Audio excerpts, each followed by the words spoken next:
So what do we mean by that dyslexia is a journey anyway? Find out today at Dyslexic and Unstoppable. Hi, it's Dr. Doug Curtis. And Lucy Curtis from Dyslexic and Unstoppable. Our mission is to help dyslexics rediscover their inner power. That's right. And we always share our journey with dyslexia, our son's journey with dyslexia and everything that we've learned along the way, because we always say dyslexia is a journey, right? And our son has just finished 8th grade, so now he's going into high school. Some people say to us, oh, you're always focusing on the great things, the things that, you know, how he's overcome dyslexia, how he does great he does, and everything like that. And yes, we emphasize that because through the power of words, that's what we believe we should emphasize. But there are always challenges, right? Mm-hmm. So like, we still get little phone calls, right? From the phone rings and it's a teacher or a principal or something, and be like, we want to talk, and you're like, oh, what's going on, right? And it's actually, as you go along, right? 9 to 12 is 12th grade is the years that are very important for getting to colleges and all these things and all the pressure of. Right. So that's when we're having this conversation, not because he's doing well, he's doing really, really well, but his handwriting, as we said, dyslexia is a journey, and you can overcome dyslexia, but you're always dyslexic. You stay dyslexic. So my son, he struggles with handwriting, dysgraphia. Right. So as you get older, you think, well, okay, it should get better, but you start writing more, mm-hmm. and you have more essays and more things to write and more words to put in and mm-hmm. more time to, like more complicated things, right? So that doesn't take away what he's thinking, but now all of a sudden it's becoming less and less legible because he started do a big exam, and then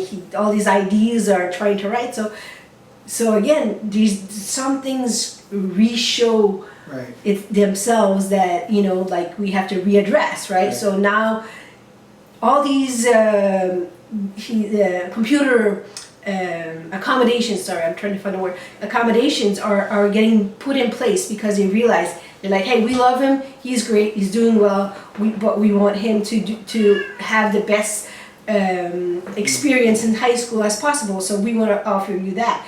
And we didn't even bring that up, but it's just amazing how if you have great communications with your school teachers and principal, they are looking out for your child. Right. Even before they're like, okay, you're going to the next level, what can we do for you? Because we love this kid and we want to help him out. So it's really interesting. Yeah, no, I think that's a great point, is that good communication that you start from the beginning of the year or the beginning of the time when you get into school with each teacher, talking to them, staying in communication with them, then they are, and respecting their expertise too, right? Then they're more likely to think of, well, how can I help this child reach his full potential? Well, they always say, we know you're invested in your kid, and you're always advocating for him and watching and doing, and we are doing our part as parents, and they love that. Right. So they are willing to come to us on their side and say, okay, we sat all together and we, they discuss every child in that school,